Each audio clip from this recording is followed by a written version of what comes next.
Ok, caro Gabriele, siamo in diretta, we are live.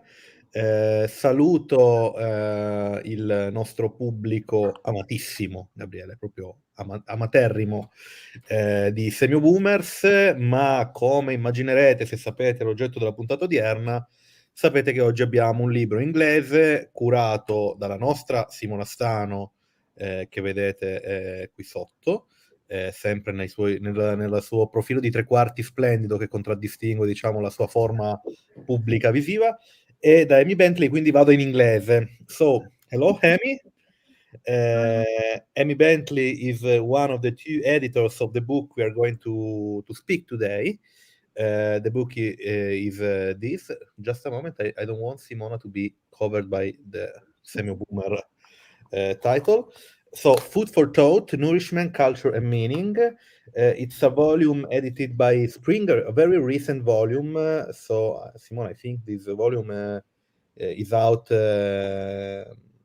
since 1 month, something like that, not more. Yeah, just it was October, so a month. Yeah. Oh, yeah, okay. This book is strange for me because it reminds me of a conference, an international conference in New York, just 3 months before the pandemic. That was the occasion, one of the first occasion to reflect about the themes contained in the book. This book gathers something like 13 papers, if I right remember.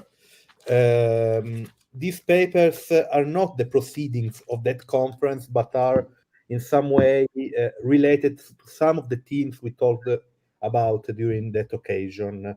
As you can understand from the title, Food for Thought, here Simona Stano and Amy Bentley try to reflect on the main new perspectives in order to study food cultures and how cultures can be defined through this extraordinarily semiotic object, which is food, which is a very polysemic, multi-shaped object. The book is articulated in three different macro chapters. One chapter, the first one is specifically about global cultures and their relationship with food and with taste. Taste, as we know, is something that usually the common sense perceives as really personal, but we know that is really sociologically and semiotically defined. So in this chapter, also Italian authors give us their reflection about it. We have Ugo Volli, we have Massimo Leone, we have Francisco Sedda, who already has been guest in Semi Boomer for his work about Porceddu, which is in some way one of the obsessions of Francesco. Francisco is now in the USA, so I don't know if Francisco is watching us, but anyway, ciao Francisco. Cristina Greco too, and Harry Peck. Then we have a second chapter where the core business is how food becomes an object which has a specific power and which is legalized in different ways. So law, power, and media. Here again, Daniel Tonesen, Susan Cope, and David Michael Bell, Teresa Moran, and also Bruno Surace. I'm sorry, there is also a chapter of mine, but anyway, the other papers are good. And the first chapter is about the relationship between nutrition and culture. Here again, besides the chapter by Simona Stano and the one by Lauren Wynn, Garen Hamalian, and Niv Durvakter, we have also a chapter by Emily Contois. We had already Gabriele Emily Contois as a guest for another Semi-Boomer episode. So in some way, there is an isotopy in our transmissions. about the semiotics and food, and I think that this isotopy is defined by the presence of Simona Stano. The book is very, I don't want to say that horrible word, very utilized in academia, which is thought-provoking, but in a way, it's a food for thought-provoking. So this is a terrible pun, Gabriele. I stopped myself with it. Before going into the deep subjects of the book, I let you the word in order to present better for our audience the two editors of it. Thank you. Allora, io faccio un po' come hai fatto tu in realtà, faccio sia in italiano che in inglese, che così mi alleno di più, è più divertente. Io vi introduco brevemente Simona ed Amy. Amy is live from New York, I guess.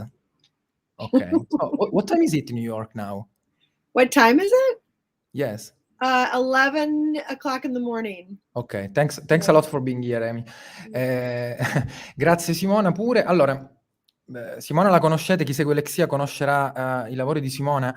Simona è ricercatrice presso Unito, quindi è una nostra collega, amica ormai direi di lunga data, possiamo dirlo.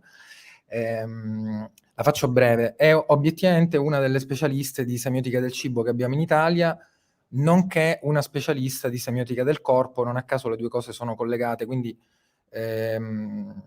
questi sono i due macro argomenti di cui Simona si è occupata di più, insieme a tantissime altre cose, come ogni semiologo che si rispetti.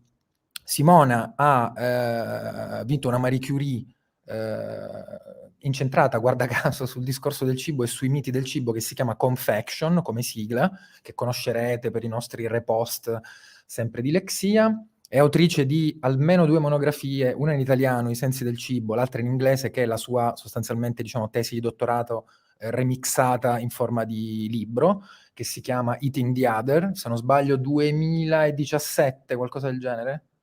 Prima, 2015. 2015, sì, scusami, sono fuori fase. È anche vice direttrice del CIRCE, che è la strana entità di cui di fatto Lexia poi è espressione, quindi il gruppo dei semiologi torinesi in qualche modo afferisce a questa roba qui. Adesso passo in inglese per Simone, poi faccio lo stesso con Amy. Voglio fare un po' a caso oggi, un po' jam session, Amy, a little bit of jam session today. So Simona Stano is a researcher in Turin. She's a specialized semiotician in food and the semiotics of the body. She won a Marie Curie fellowship, and the project is called Confection, and you can see a lot of stuff published on Facebook and relaunched by our social page Lexia. She published at least 2 monographs, one in Italian, I sensi del cibo, and one in English, Eating the Other, 2015. In inglese l'ho detto corretto. She's a friend, she's a fellow colleague of us. We are very happy to host her. And I switch to Amy. Amy is an historian. She's at the New York University. She's a historian, but she works a lot with social themes and issues. So it's a bit in between historic research in the strict sense and social sciences, I would say. She's also specialized in food studies. I just read a few titles which give us the idea, the panorama of researches that Amy has conducted in the last few years. So Inventing Baby Food, 2014, Eating for Victory, 1998 actually.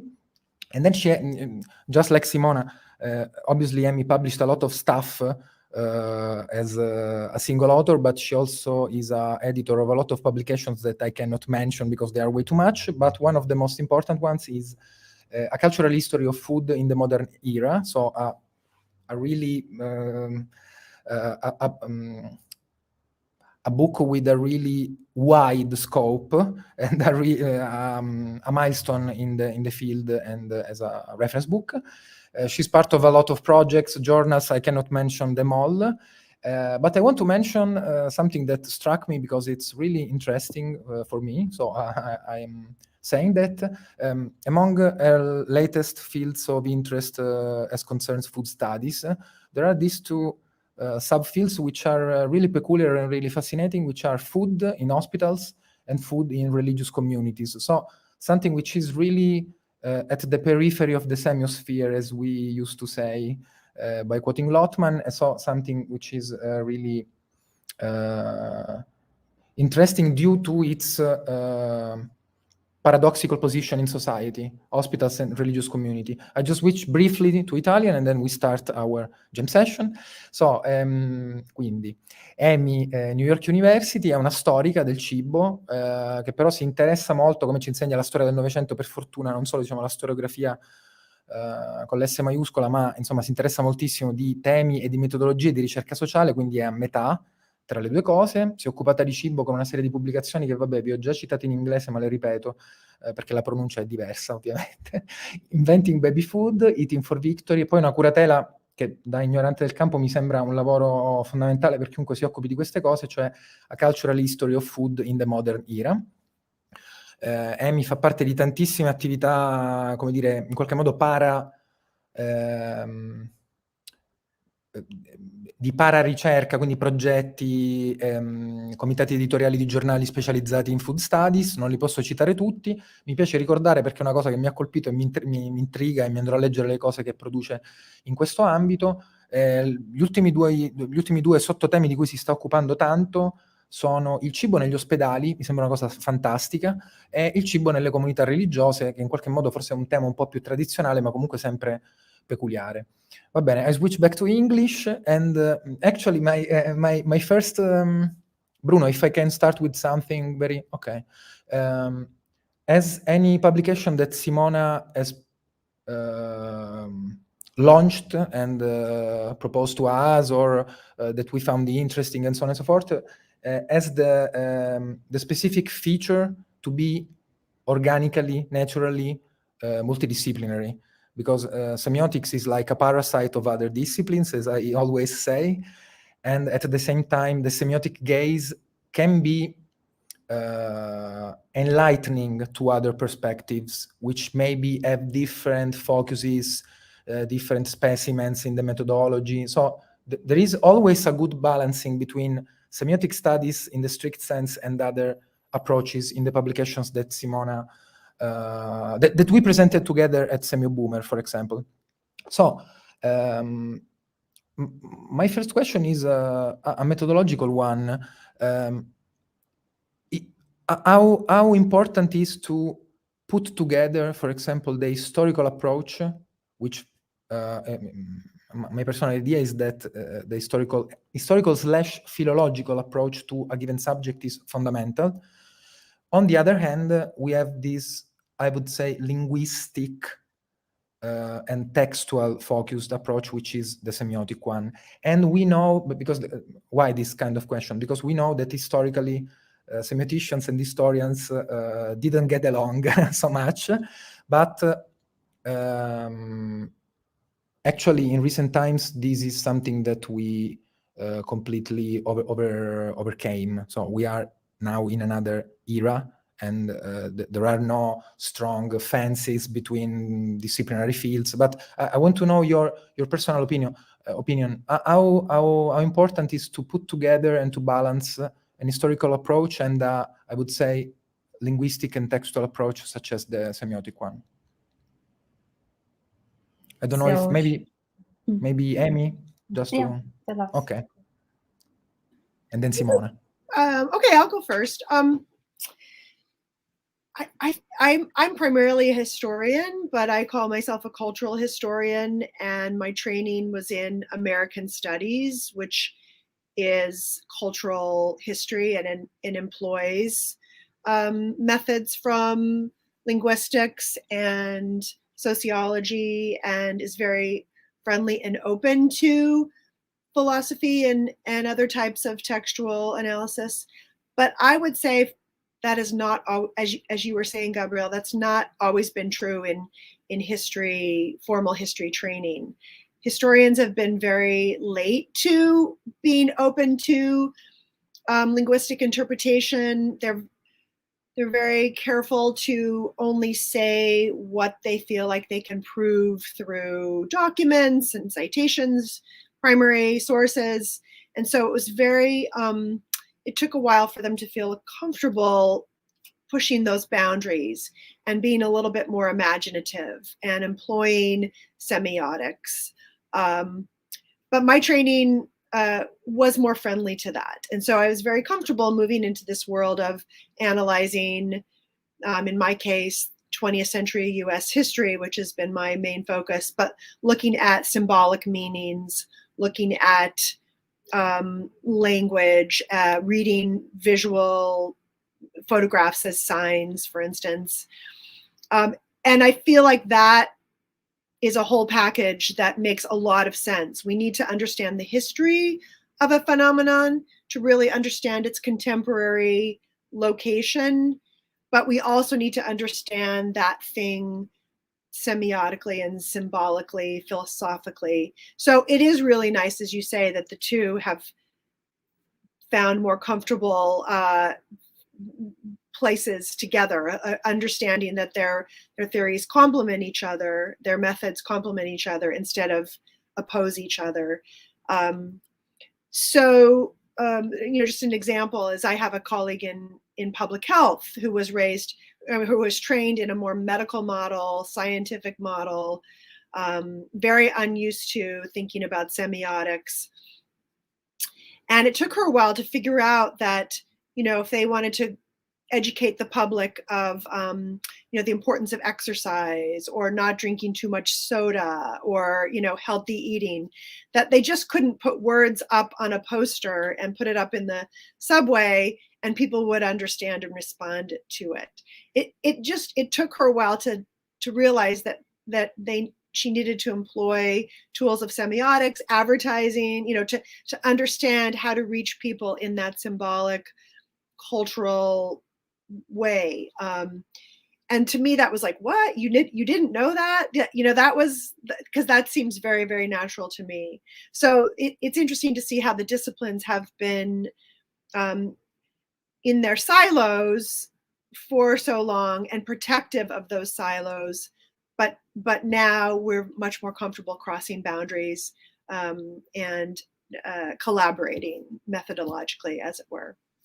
Simona, what are your thoughts?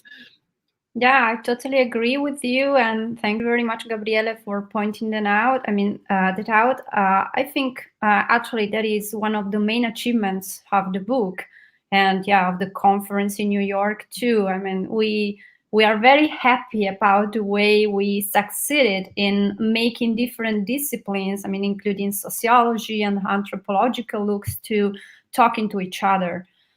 Which is something I strongly believe in, personally speaking. And I agree with Gabriele that semiotics is, very keen on that. It should be, at least, as a way to unify also different perspectives. And I really think this is the strongest point in the book.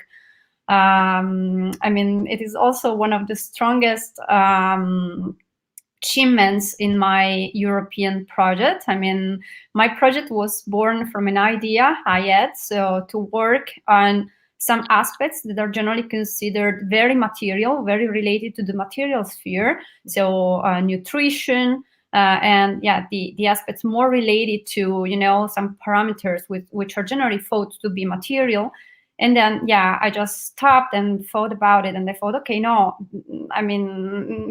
there is much food for thought, for semiotic thought there.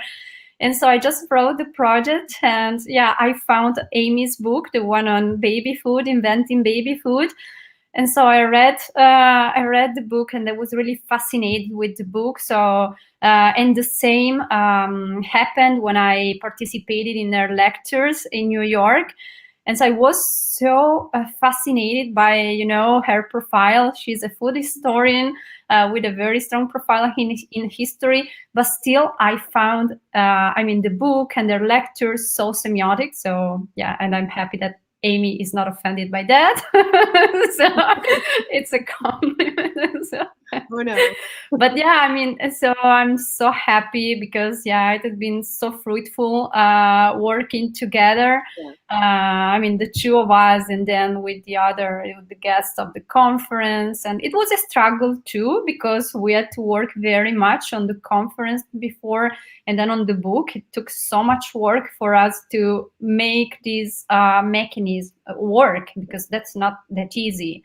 There is a problem of translation there, how we call certain, I don't know, processes, procedures, methodological tools, etc. And so, I mean, I have to say I'm really happy about that and the way, I mean, the result the book shows to the ones who want to read it. So, yeah. So if I can go on, Gabriele already said something I wanted to say, so I emphasize it. This book, in some way, puts himself into nowadays a wide literature about. I just turn off your microphone because there is a little echo. Okay, thank you. Into a wide literature about food and cultures, but the novelty of this book is in the approach which tries to harmonize these different perspectives, which are in some way different from also a historically point of view. So, as Gabriele said, it was very difficult to find a book by a semiotician and an historian which contains papers by an author like Ugo Volli, who is a very structuralist semiotician, and other papers by, I don't know, Emily Quantois, which are more oriented into a cultural studies perspective in some way. And I think that the core object you said, Simona, the one of materiality, is probably one of the keys in order to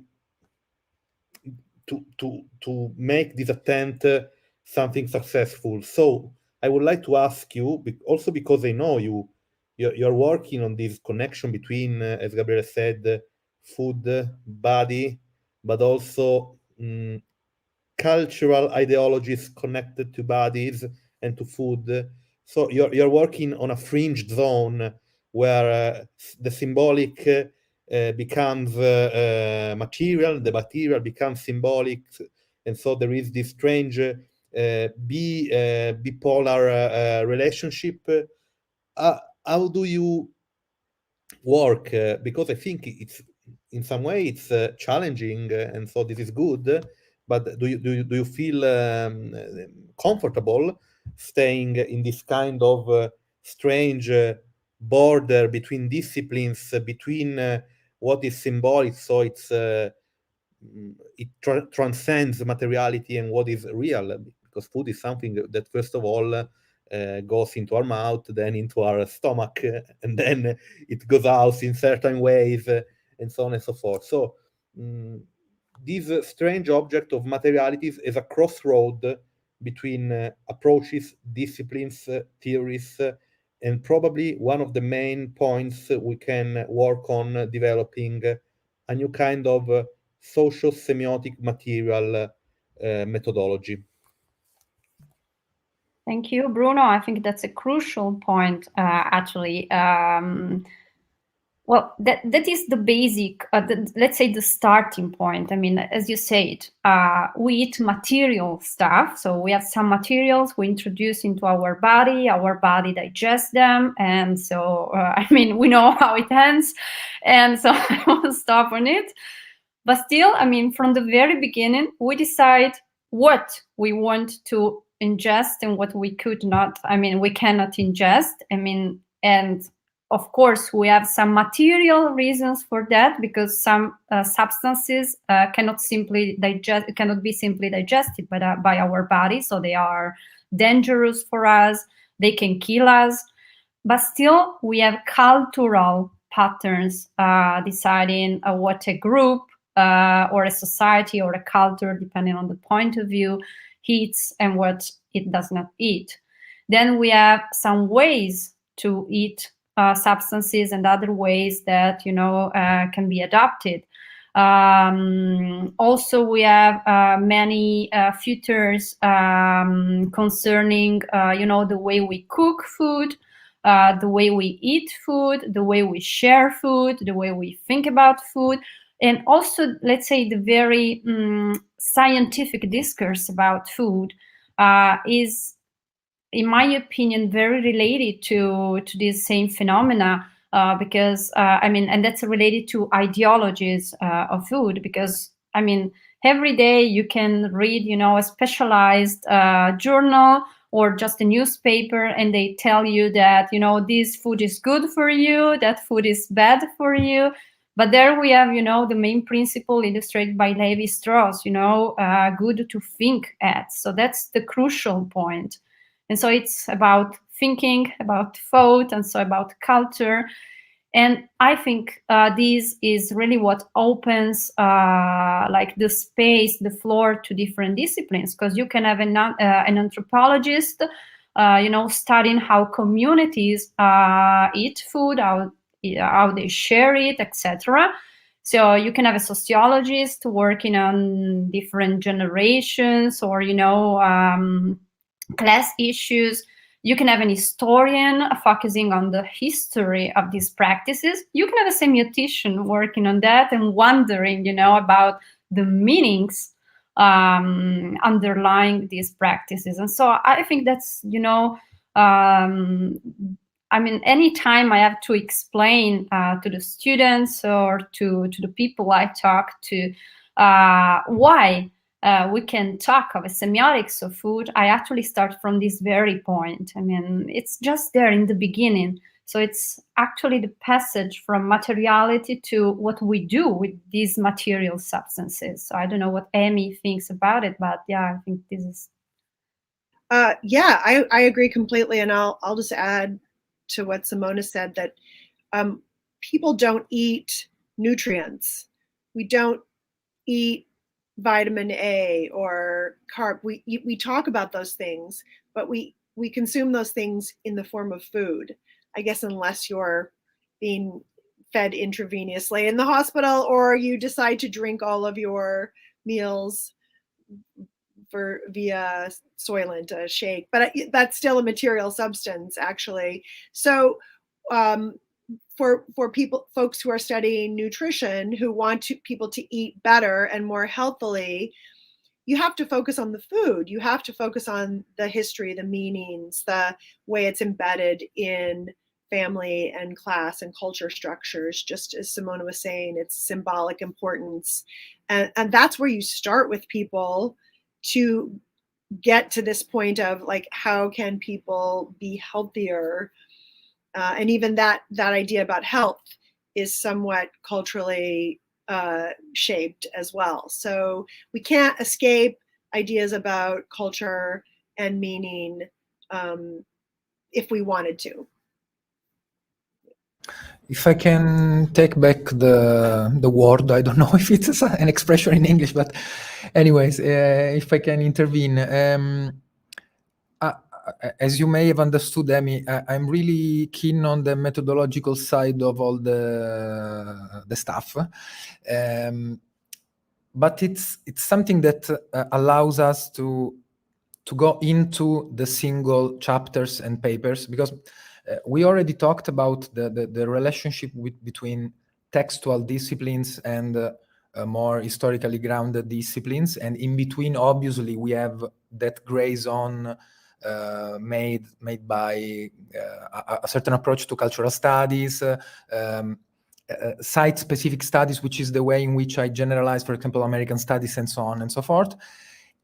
The other side of the coin in putting together different approaches is, this is a personal opinion, but it's taking into account the diatopical dimension, which means the geographical variations in this discourse, which is obviously so community rooted that if we just move from one town to another, maybe we are experiencing the very same food with different names, different things that are named differently, but actually are the very same material object. And this is the very superficial way of taking into account diversity. So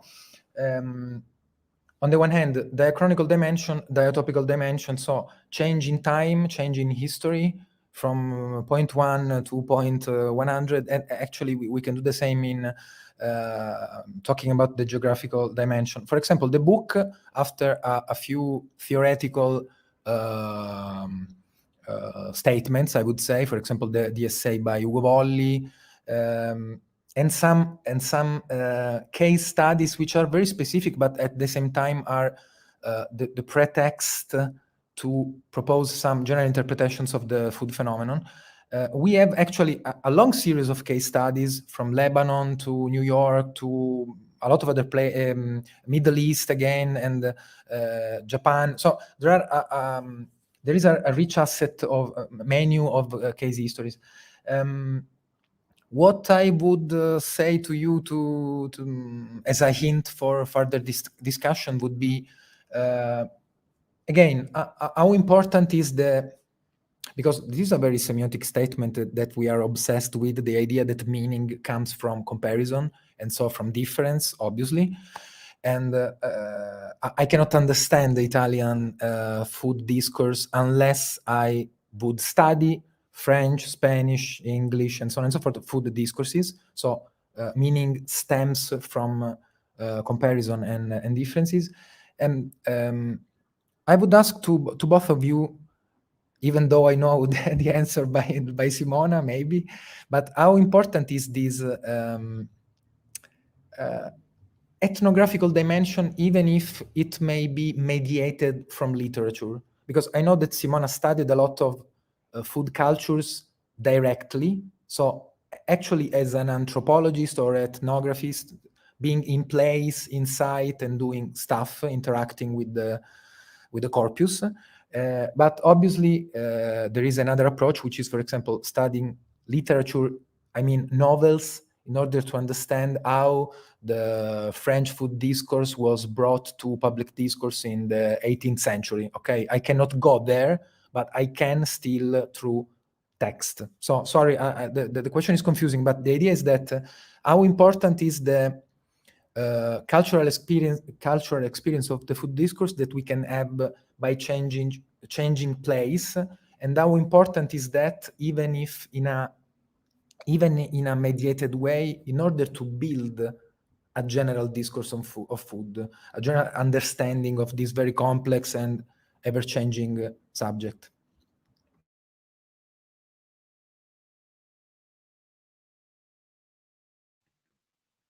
Amy Vai, first? Simo. Okay. It's up to you, Simona.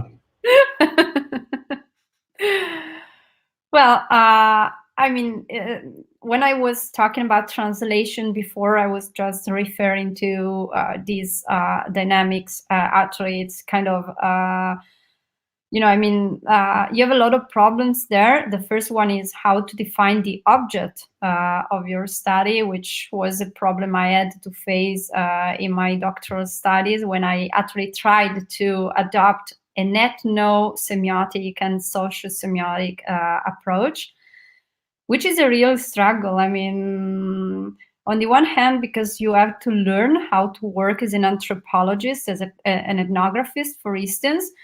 And I think this is part of the struggle of food historians too. I'm not sure about that because I'm not a food historian, but I remember some very interesting seminars organized at NYU, and I remember food historians talking about, exploring this kind of issue too. Then you have archives, and you can work on that too.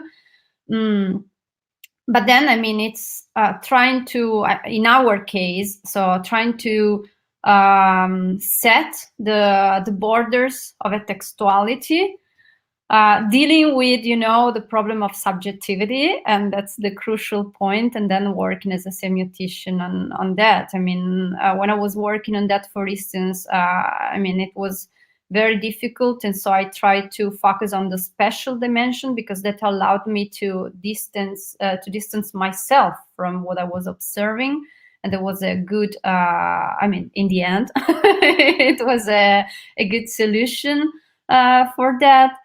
In other cases, I mean, there are a lot of studies like the ones you mentioned before, Gabriele. I mean, there are a lot of collections, for instance, dealing with food as it is treated in discourses, such as the literary one. So yeah, I can think of at least 10 titles now of collections dealing with, you know, food in like in a specific author production, or in some trends in literature and things like that.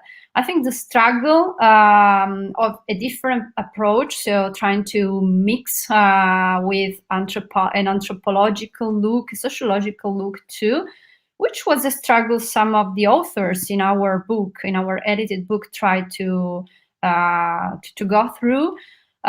Is like working on this kind of translation. So I'm thinking about Suzanne Cobb's essay about, you know, food and power, and the way food is used in political discourse. That was so interesting to me. It doesn't adopt a semiotic look, so the methodology is very different, but still I can see a lot of interest for a semiotic look in that kind of work. I don't know what Amy thinks about that, but I think that was like very an element of richness in the work of all the authors who contributed to the book, and I would like to take this opportunity to thank them once again. So yeah. Yeah, I will pick up on what you said, Simona, about the enjoying all the perspective of the authors, and then trying to take their particular studies and appreciate the specificity, but also try to get a little bit higher and figure out, okay, what is the larger macro theory or issue that we can look to, so that we can understand and find some more general theory to tie it to. And so if I can take your question and focus on that, like, how do we appreciate and make sense of grand theories, so structural theories that help us explain phenomena across cultures, across geographies, even across time? And how do we appreciate and understand the smaller case studies that are located in a particular geography, a particular time period? I mean, both are necessary. It would be very boring to have a little tiny case studies here and there that each said something, but we never got to any big so what question. Like, how do we make sense of it? How is one connected to another?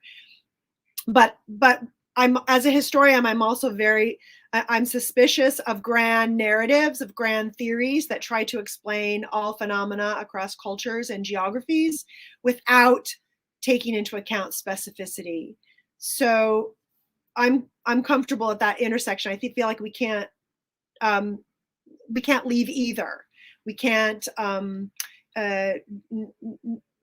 ignore either. And a couple of the cases in the books, one that I'm very interested in and I'm looking at right now, because in my class tonight we're studying cuisine and identity in the formation of cuisines and the codification of cuisines and the protection of those cuisines through UNESCO intangible heritage or claims of culinary appropriation, claims to a group's own cuisine, is the chapter on Saudi Arabia. Let's see, who did that? Christine Greco. That here Saudi Arabia has had such a mono economy for so long.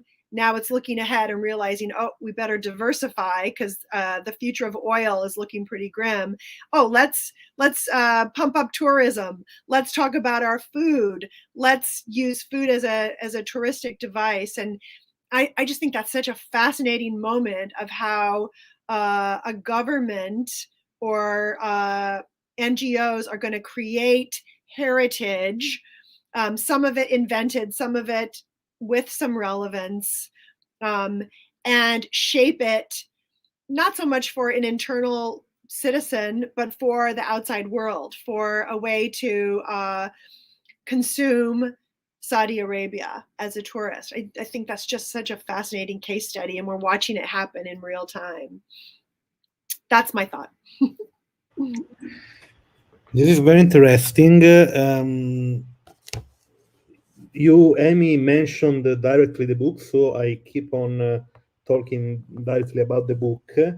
I would like to go to part 3, Simone and Amy, because in part 3, if you read it only by reading the index, sounds strange, because you gather 3 articles. The first one is by Simona herself, Beyond Nutrition, Meanings, Narratives, and Myths.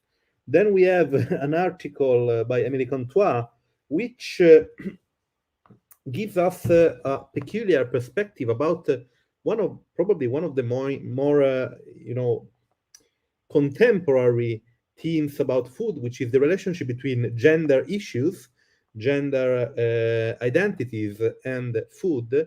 And the third one is about more maybe with a psychological gaze, the peculiar pathology or psychopathology called orthorexia nervosa. So 3 different approaches, I think, which sounds heterogeneous at a first sight, but then we understand that the chapter by Simona is probably made in order to give us the key, the tools in order to put together these the second and the third chapter, because we are always talking, Simona, about myths. It doesn't matter if you're talking about advertising, where we can find gender stereotypes, or if we're talking about nutrition and obsessions related to nutrition, and so this kind of obsession, which in problematic cases becomes pathological, and so on and so forth. So if you want to maybe give us more information about this part 3, it will be useful, because again, when I read it in the index, I felt in a moment something like, oh my gosh, this is schizophrenia. And then by reading it, I understood that no, there was a connection. It is not immediate, but again, this is probably the real value of the book. This capacity, to put together also very heterogeneous zones in the food sphere, and to give us a meta perspective, which is the semiotic one, in order to keep the things together, in order to be harmonic and intelligible in some way. I don't know, maybe Simona, you want to start about... Yeah, thank you very much, Bruno. Well, I'm happy you got the connection. This is important. So after going through the contents, so you read the papers and you got the connection. I think like a crucial word to see this connection is definition. Why definition? Because the 3, it says, deal with the idea of defining something. Whether you define, the very idea of orthorexia nervosa and some diseases related to nutrition, to food, or you define, the way you should communicate food relating to men and women. And well, in my case, it was more like the meta dimension emerging in my paper, but still, it was like defining the way material aspects are translated. I mean, the way, let's say, ideologies work on material aspects. And I am using there the concept by Barth, the concept of myth, because I find it very interesting. I mean, that's exactly what happens. I mean, you have some transformations, you have some processes that are unperceived.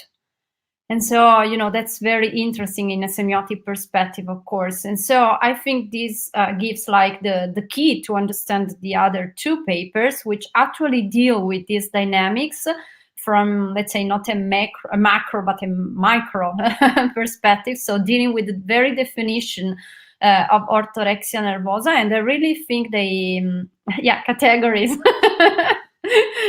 And I think they really, had to work on that, and also from a methodological point of view. I mean, we know that, they worked a lot on the paper in order to translate it into this common methodology and, macro perspective.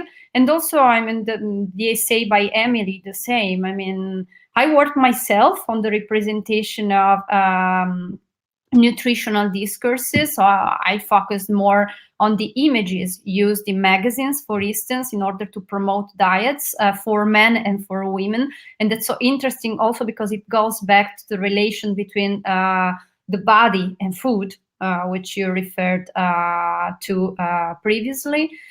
And so I think, this is the crucial idea, the idea of defining something. And in this idea of defining, classifying, identifying categories, so there you have like the work of ideology, I think. And so that's very important from a semiotic point of view. Yeah, I'll just add the last paper on orthorexia nervosa was, I think, the most different paper of all of them. And when we had solicited a calls for paper for the conference, and we got a lot of responses, very interesting papers across the board. And I remember talking about that paper because it was really from a different place than most of the rest of them. It was coming from the sciences. I can't quite remember if the authors are from the medical school, but they're from psychology, harder social sciences and into the sciences.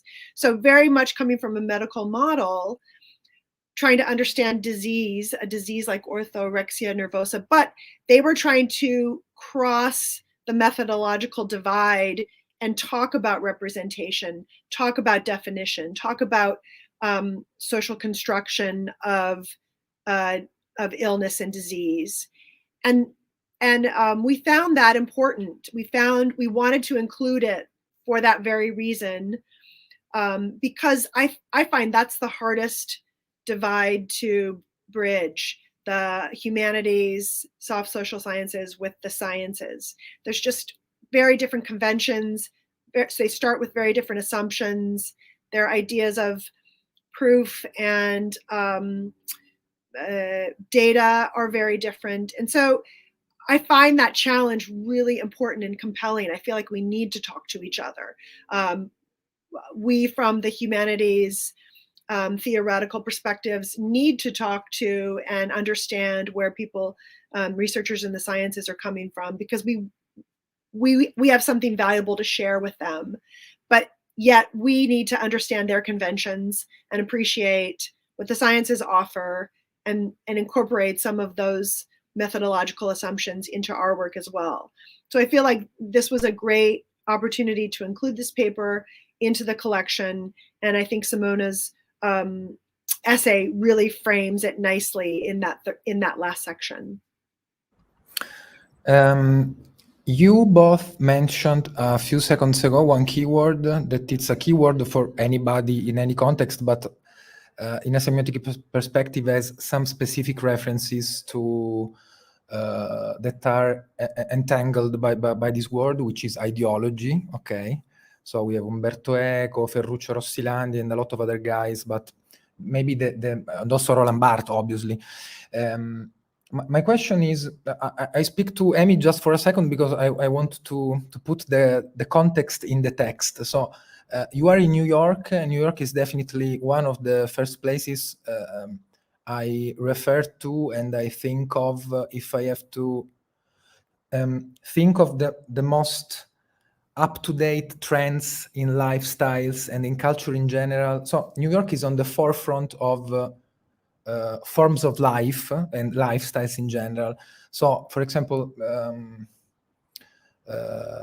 veganism or anti-spacism, I would guess that are approaches to life that in New York are pretty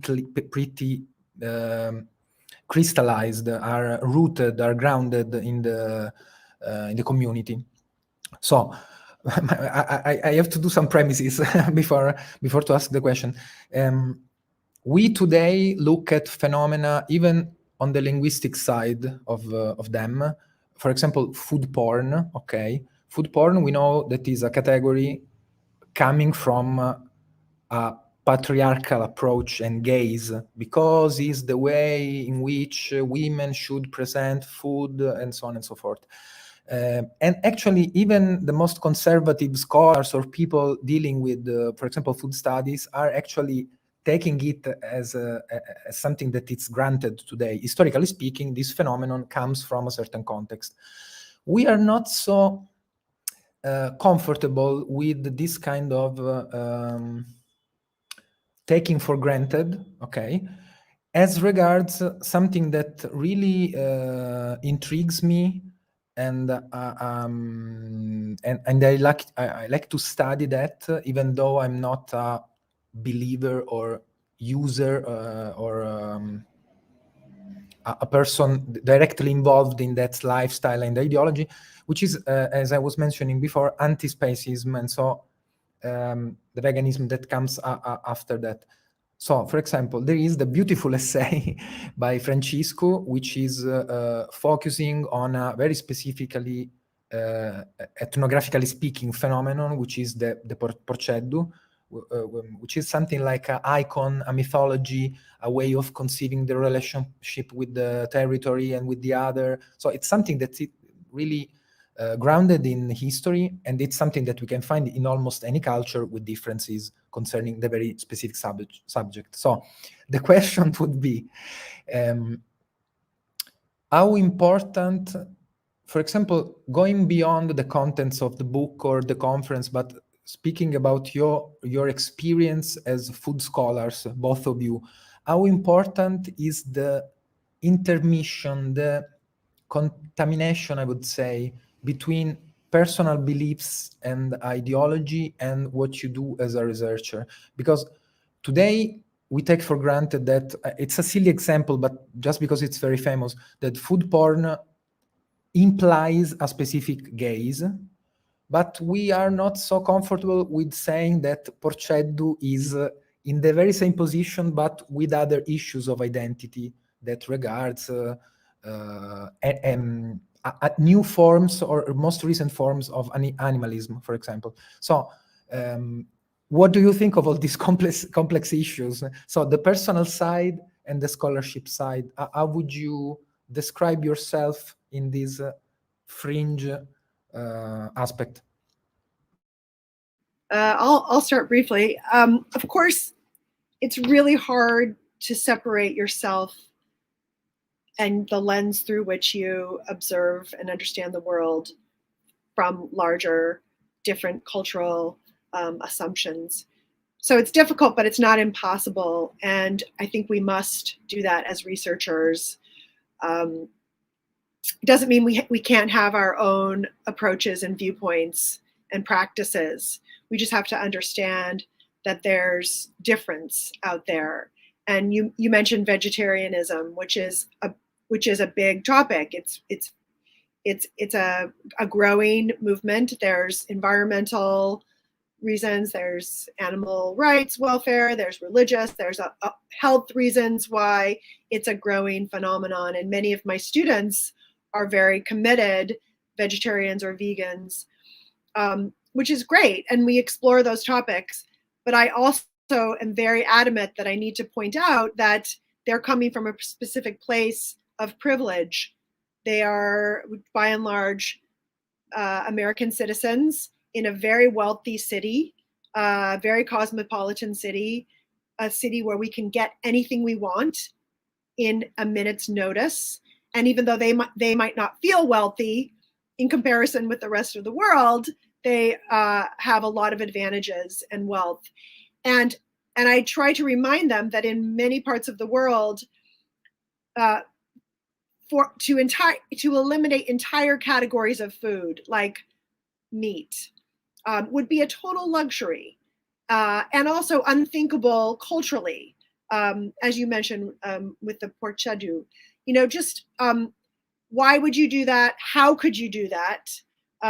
Just the materiality of food and availability is so different and has a different orientation for them culturally.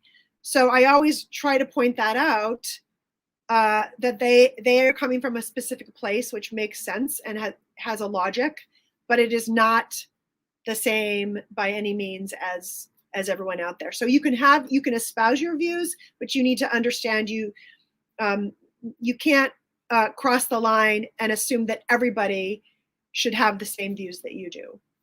And Simona, what do you think? Yeah, totally agree with you, Amy. And also it's related to, the combination of personal beliefs and disbeliefs and, let's say, the look you have to adopt in order to be a researcher and a scholar. I see that as a challenge, but in food studies, like in any other field, especially for us semioticians, but I think for all scholars, in some cases, the personal history provides you with experience for sure, and so some competencies you have, and also for some food for thought. I'm thinking about Massimo's transition from being omnivorous to veganism, for instance, and all the excellent scientific products these gave origin to. But still, in other cases, in my case, for instance, I devoted 3 years to studying the Japanese food code, and I'm not particularly keen on Japanese cuisine. I like it, but still, And then I wrote about insects, and I wrote about diets, and I've been writing about a lot of different issues. I think the most important thing is to stay curious, just to mention important people from outside the academic world.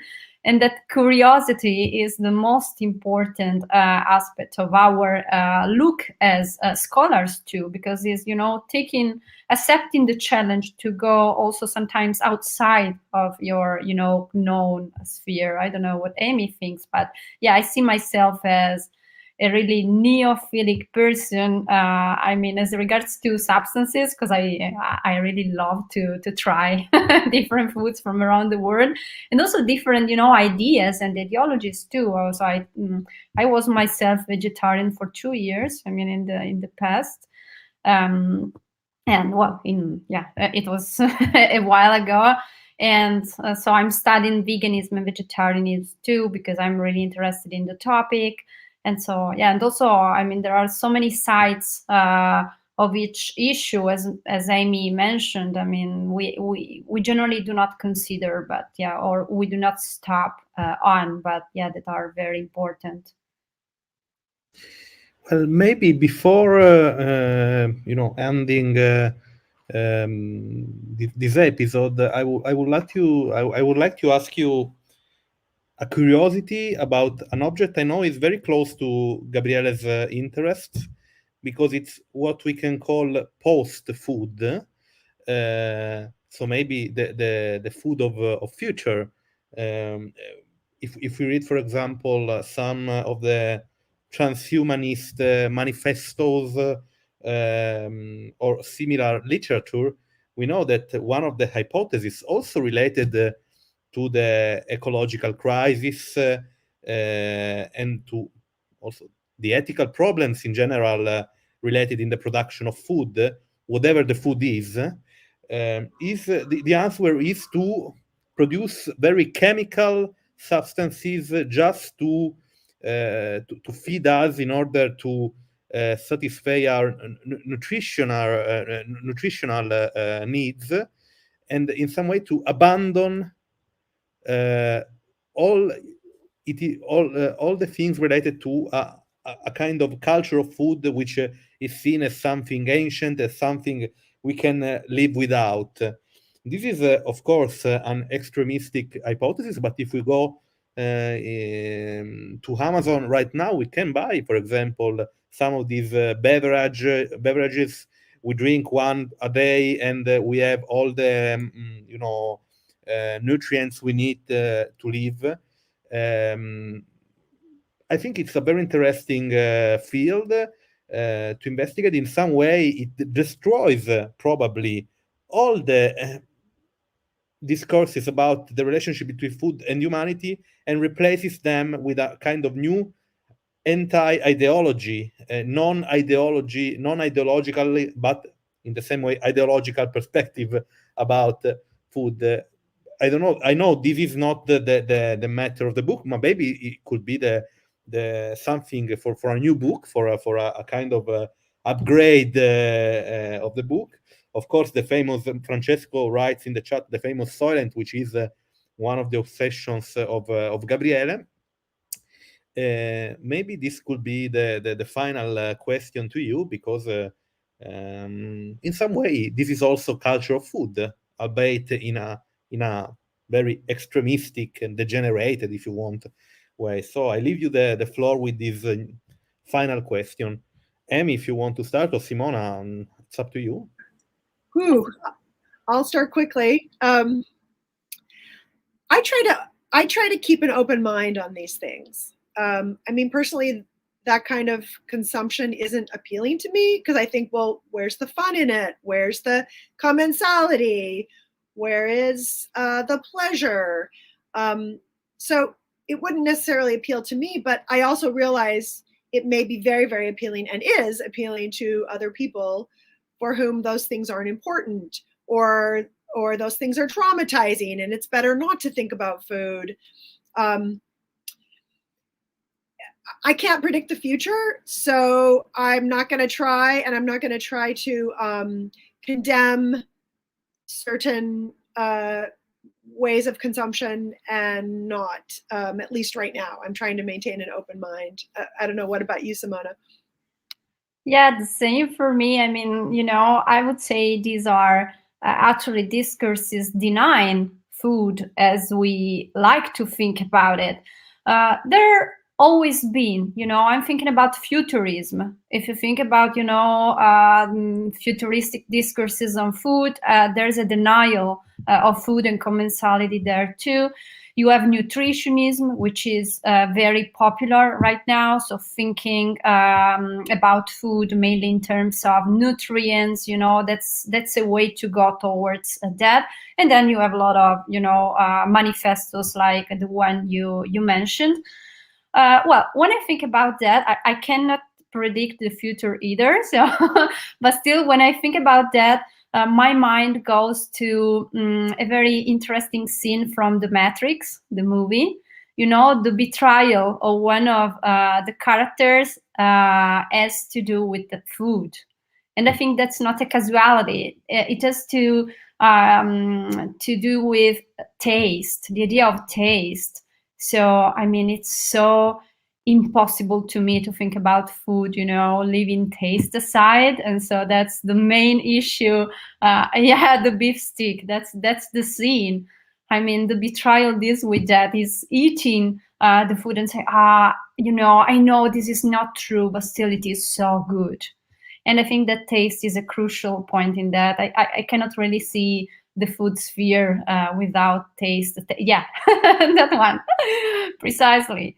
And yeah, so I mean, for sure, they will spread. I can see a future for this kind of trends, but still I see that taste is so much important in all these dimensions. So the social one, the physiological one, the personal one, and I see it. Yeah, I mean, I would say too much important to be left aside. Gabriele, I'm very satisfied because The Matrix is one of the movies of my life. So I love that scene with that character called Cypher. Salutiamo Joe Pantoliano, il traditore, the traitor par excellence in US cinema of the last 20 years. Yes. And hi, Joe, if you're watching us. Gabriele, I think our time is not running out anymore, but has run out. So we finished our time. So I give my deep thanks to Amy and Simona for this very fruitful chat with us. I see there is a question by Karina right now, Gabriele. I don't know if we can do it, but leggo io al volo, dai. I read it just now. I have really fast. I have to update the... No, I can read it too. Okay. Hello, everyone. Thank you very much for the exhibition. I wanted to know what the opinion regarding the simulation of meat in cases of vegan food, and if it is due to trying to seduce those who eat meat to try these foods, or if it involves a more cultural simulation that attracts the traditional. So it's a very complex question, but if you want to just give us an insight about it, you can do it. Well, I think it does it concerns again taste. I mean, it's a very complex issue. I also dealt with it in my academic course on the semiotics of food cultures, because it's a crucial point. So I cannot answer, in the proper way here. But still, I think it does, something in common with the idea of taste. Why to simulate, meat in order to... I mean, it doesn't work very much with people who embrace veganism for, let's say, ideological reasons in the good sense. I mean, for, moral reasons, ethics issues and things like that. But it generally works with people, who are not so convinced about those issues. And so it is used generally to make them approach vegan food. I worked on that, and also focusing on the way vegan food is communicated online. And so a paper is going to be published in a collection edited by Christian Bankov and Francesco Mangiapane, I really hope very soon. And so it's so interesting the way it has changed, because from being the food that nobody wants to eat because it's, so... I don't know, disgusting too. In some cases, it was represented as disgusting, as really disgusting. So now you have a lot of ironic messages about, people eating all the vegan food at parties because that's the best you can eat in terms of flavor. And so that's very interesting. But still, this translation into the form of meat, or the fake burgers and all, the experiments in that field, I can see it as a way to make people who are not so interested, at least, in the ethical aspects, for instance, or the health, the aspects related with health or things like that, which are not so much into the causes for being vegan or vegetarian. I mean, that's a way to make them approach vegan food simply because it is tasty, it is good. It is another option you can have among all the options we can have nowadays, no gluten, gluten-free, and things like that. Great. Yes, Simona said it all. I'll just add one thing. It is aimed at meat eaters, so that kind of product. It addresses the animal rights and ethics issues, but it's not clear that the production of, say, Impossible Burger, Beyond or Burger, or lab-grown cultured meat is any less energy intensive or any less of an impact on the environment, because the energy is coming from somewhere to produce it, the soy being grown that's going to be converted into the burger. So it's not clear what the trade-off is if we're thinking environmentally, although in an animal rights perspective, it is an improvement. Okay, thank you. Sorry for this quick answers, Karina, but our time is really finished. Gabriele, I'm very happy. I think this was a very tasty episode. We had the occasion to present this book. I shared the cover for the last time. Food for Thought, Nourishment, Culture, Meaning, edited by Springer, but first and foremost edited by Simona Stano and Amy Bentley, who are our guests today. A wonderful book, and I'd say crunchy for different academic diets in order to stay in this metaphor. So thank you again, Simona and Amy. Thank you to all our audience. Gabriele, next week we have Ruggero Eugeni. Ruggero Eugeni, Il capitale algoritmico. Ruggero Eugeni, speaking about algorithmic capitalism, and we wait for you, and thank you again, and see you next week. Bye bye. Thank you. Thank Bye. you. Grazie Amy, ciao.